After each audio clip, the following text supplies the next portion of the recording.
Have you noticed there are certain social practices of when to remain quiet that are like unwritten rules that we all follow, like whispering or talking in a quiet voice in the library, or like the infamous awkward elevator silence?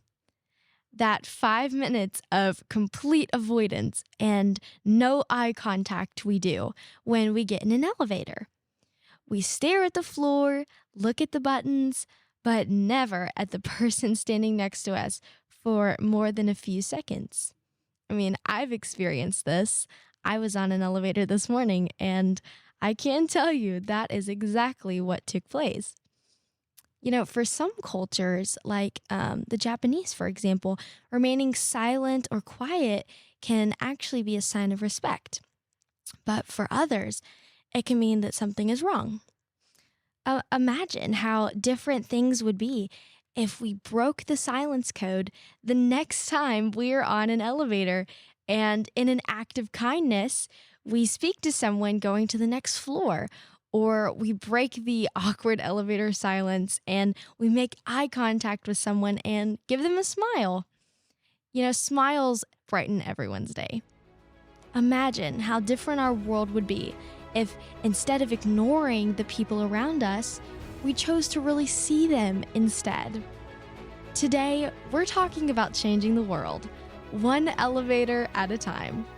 Welcome to the Unstoppable Women podcast, where we're discussing how women can become an unstoppable force in every area of their life. I'm your host, Victoria Griffin.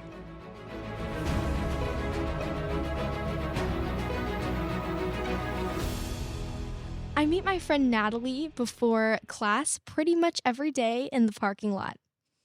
And every day I meet her, she always smiles and says, "Good morning," in the sweetest way possible. And it is the perfect way to start my day, and it brings me so much joy. A good morning from the heart can really make a difference. It can totally change the course of someone's day. You acknowledging them and giving them a smile can uplift them from whatever may be going on in their lives. I'm sure you're like me and that you've never felt sad when someone gives you a smile or tells you to have a good day today. Think about the power that lies in a genuine smile.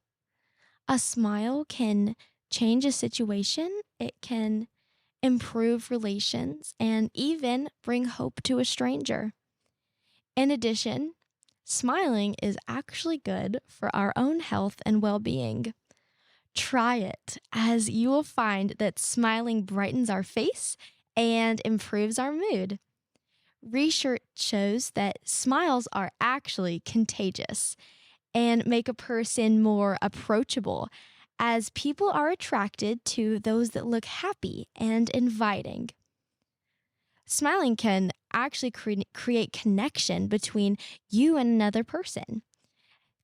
Connection creates the grounds for friendship, and friendship can be life-changing. I mean, have you ever had a life-changing friend? I know that I definitely have.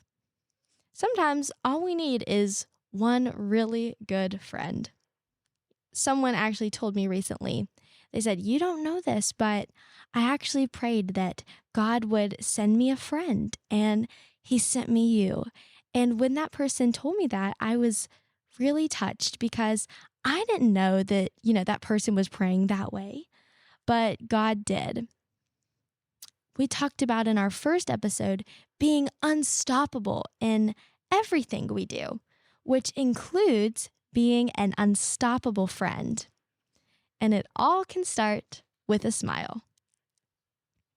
Consider that smiles are recognized universally as a sign of friendliness. They have no language barrier, but they can be freely given to everyone and mean the same thing.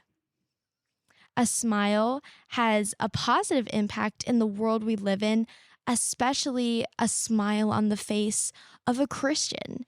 That speaks volumes to a hurting world, as It's Christ that's shining through us and our lives and our very actions. Matthew 5:16 says, "Let your light so shine before men that they may see your good works and glorify your Father which is in heaven." God can direct our steps in everything we do, and that includes Him using us to bring happiness or like a ray of sunshine to another person who, we might not otherwise approach. What if we prayed and asked God to give us moments with people that we might not think much of on our part, but can cause someone to see Christ in us? Moments where, by God's divine hand, we touch someone's life who needs us or who needs a friend. It can even be by text or phone call. It won't always be in person. You can reach out to a person that God lays on your heart and who needs just you. God can send us on those special missions, right? For whoever He lays on our mind and on our heart. There's a song we sing at my church that says, "Somebody somewhere is needing just you." Sometimes we're all of Jesus that somebody is going to see. His light shining through us is all that they'll ever be exposed to. The Bible says that we are His hands and feet. So, with that in mind, we are to love as Christ would love. Women are most often more empathetic and nurturing than men. That's one of our strengths. That's one of the beautiful things about us. We can care for others and have compassion, and that can foster a true connection and help people in need. So why not put our God-given strength of being compassionate and caring into practice? And sometimes that's going to mean breaking the awkward elevator silence and seeing the people around us, which for a lot of us is probably out of our comfort zone. You see, permanent silence is not good either, because life is a balancing act. We don't have to follow the crowd. We can break the code of silence. Sometimes when we're put in situations like that, it can cause us to have a fear of being ignored or rejected. While writing my outline for this podcast, I did wonder to myself, why don't we reach out more to the people around us? Is it because of feelings of fear? That's a question I have asked, but I think that sometimes it can just be our nature to keep to ourselves. Some people are blessed extroverts and they are great at, being bubbly and happy and reaching the people around them. But sometimes others are just more introverted and they don't like to, talk as much when they're uncomfortable. But I think it's important to remember that sometimes breaking that silence can also break down a barrier between you and another person and possibly break down what is keeping them from coming to Christ. I heard one time that we are 8 or less connections away from everyone in the world. And when I heard that, I was like, wow, that's crazy that, I'm 8 connections away from someone halfway across the planet. But, even more than that, what's even more phenomenal about that is a Christian is a direct connection for everyone in this world to Jesus Christ. And if you are saved by His grace today, every life you come into contact with is just one connection away from getting to know who He is. And getting to know Him is so beautiful because you learn of His love and His sacrifice and, all He has done for us.